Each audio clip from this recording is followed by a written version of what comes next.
Today we're going to learn how to factor higher order polynomials. Those are going to be polynomials with exponents higher than 2. So we start with this one. We have 3x to the third minus 3x squared minus 6x. So you'll notice they all have a GCF of 3x, which makes our lives much easier. So we factor out the 3x. That leaves us with x squared minus x minus 6. And now I just need factors of -6 that add up to -1. So that's 3x, x minus 3, x plus 2. Make sure when you list your factors that you list all of the factors. And this one is similar. It has a GCF of x. So we factor out the x. That leaves us with x squared minus x minus 20. Now I need factors of -20 that add up to -5 or -1, which is -5 and +4. And there are my factors. Your answer should multiply together to get you back to where it started. Now this next section is factoring by grouping. We're going to have 4 terms. So we're going to do a process called grouping.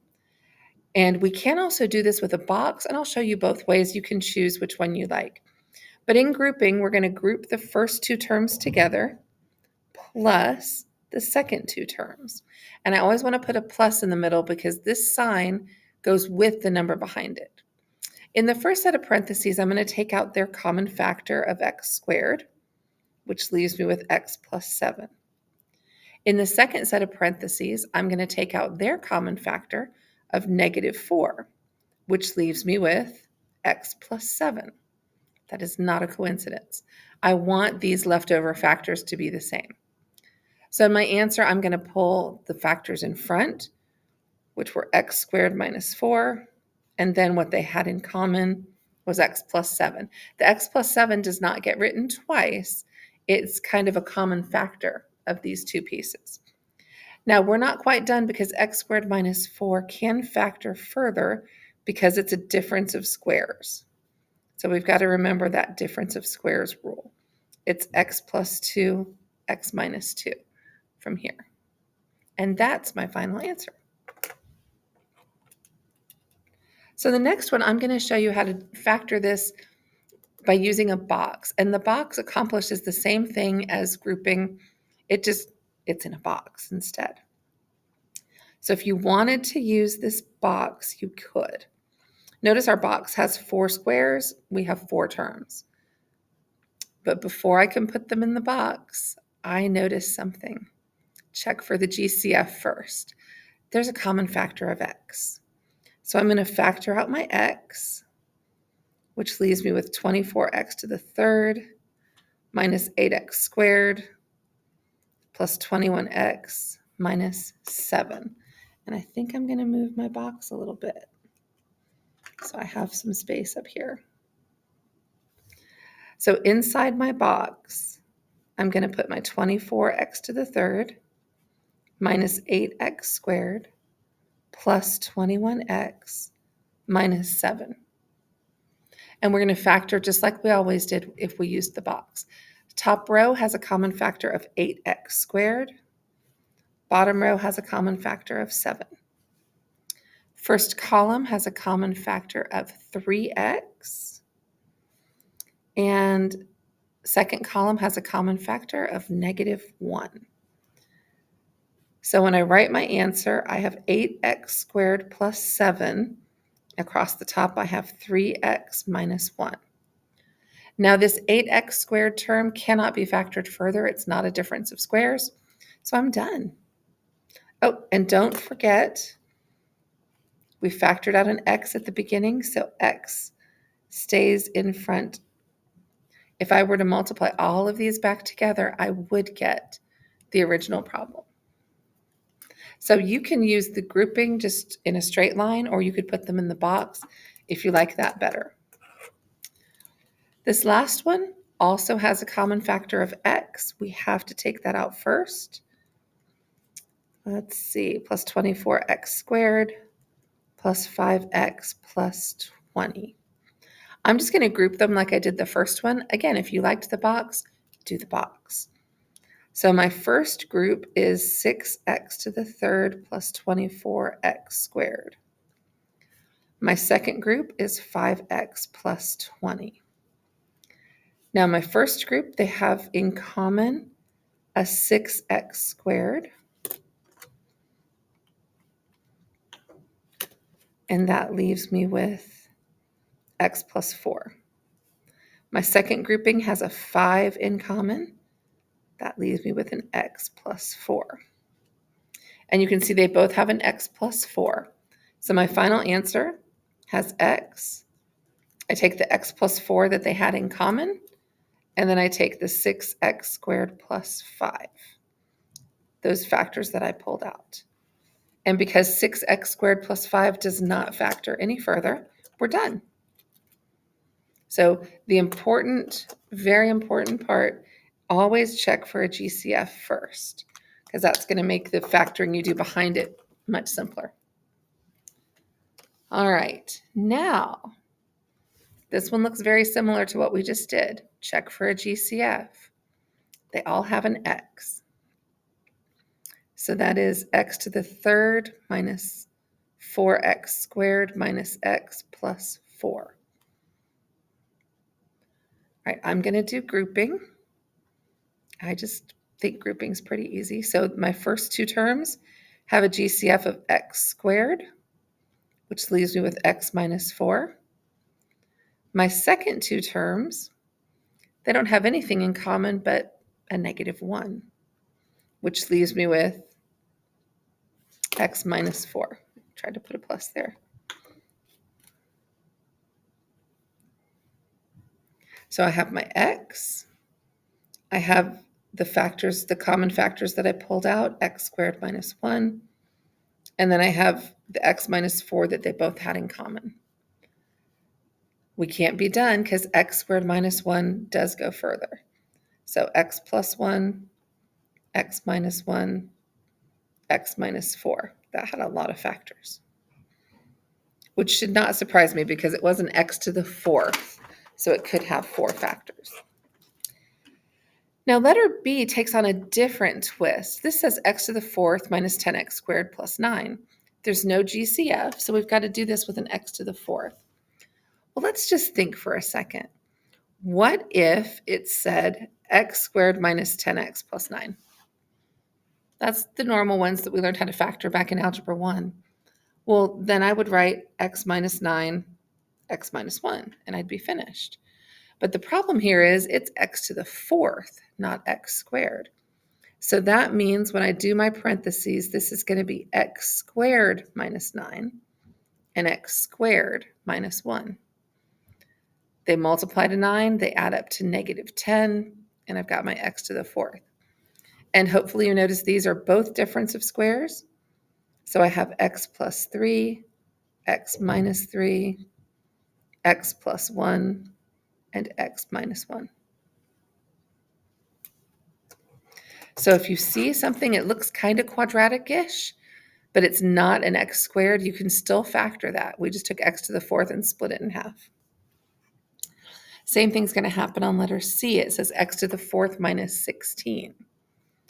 Well, to me, this looks like a difference of squares, because if I had x squared minus 16, I know what to do with that. That's x plus 4, x minus 4. However, we have x to the 4th minus 16, which is still a difference of squares. It's x squared minus 4 and x squared plus 4. X squared times x squared is x to the 4th. Now be careful here. X squared plus 4 is done. We cannot factor. It's not a difference of squares. We can't take that further. But x squared minus 4 is a difference of squares, and I can factor it further. So my answer, x minus 2, x plus 2, x squared minus 4. Can't go further because it's a plus. All right, let's take a look. Oh, letter D, x to the 8th. Is x to the 8th a perfect square? Well, yes, because x to the 8th is x to the 4th squared. Every even power is a perfect square. So this one's going to split up into x to the 4th minus 1, x to the fourth plus 1. Now, x to the fourth plus 1 is finished. We can't factor that any further because it's a plus. But x to the fourth minus 1 is x squared minus 1, x squared plus 1. Because x to the fourth minus 1 is a difference of squares. And I think you'll see it again. X squared plus 1 is finished, but x squared minus 1 can go further. So I have x plus 1, x minus 1, x squared plus 1, x to the fourth plus 1. There was a lot to that one, but you can count them out. I have 1, 2, 3, 4, 8, x to the eighth power.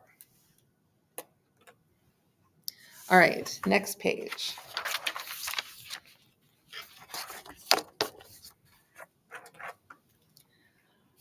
So look for the GCF of these two is 2x, and that leaves us with x plus 3.